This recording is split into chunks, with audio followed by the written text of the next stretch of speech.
तुम करना चाहते हो वे ना कर पाओ। लास्ट लाइन पढ़ा रहा हूं, कह रहा तुम जो करना चाहते हो वो ना कर पाओ। मैं कह रहा हूं कि जो तुम बनना चाहते हो वो ना बन पाओ, इसलिए वो आपके साथ ऐसा कर रहा है, इसलिए आपको बार बार निराश कर रहा है, क्योंकि उसको मालूम है जो तुम बनना चाहते हो वो तुम्हें बनने नहीं देगा, क्योंकि उसको मालूम है, कह रहा है अगर ये प्रार्थना करेंगे तो कह रहा है उसी आत्मा के चलाए चलेंगे, परमेश्वर के चलाए चलेंगे।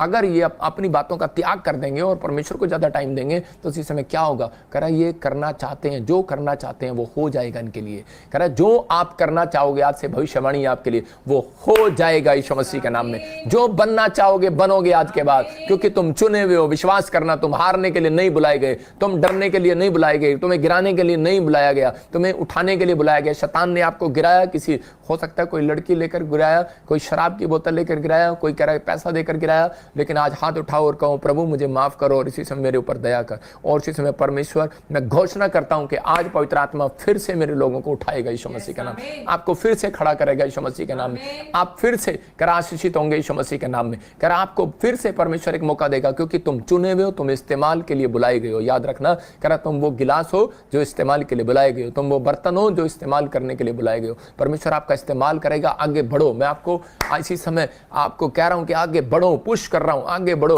चिंता ना करो। कह रहा तुम फेलियर नहीं हो, कह रहा इस्तेमाल करने के लिए बुलाए गए हो। बोलो मैं फेलियर नहीं हूं, मैं इस्तेमाल होने के लिए बुलाया गया, मैं इस्तेमाल होने के लिए बुलाया गया। भविष्यवाणी आपके लिए, याद रखोगे इस वचन के बाद, कह रहा 7 दिन के बाद तुम्हें कोई एक नई खबर मिलेगी, गुड न्यूज मिलेगी यीशु मसीह के नाम में। आप गिरने के लिए नहीं बुलाए गए, आप चुने हुए हो। फिर कह रहा हूं, लेकिन आपको यह फैसला लेना है। यहां पर लिखा गलातियों 5:17 में क्लियर कह रहा है तुम चुने, कह रहा कि जो तुम करना चाहते हो वो ना कर पाओ, इसलिए कह रहा कि वो तुम्हें प्रार्थना करने से रोकेगा, चर्च आने से रोकेगा, दान देने से रोकेगा, दशमांश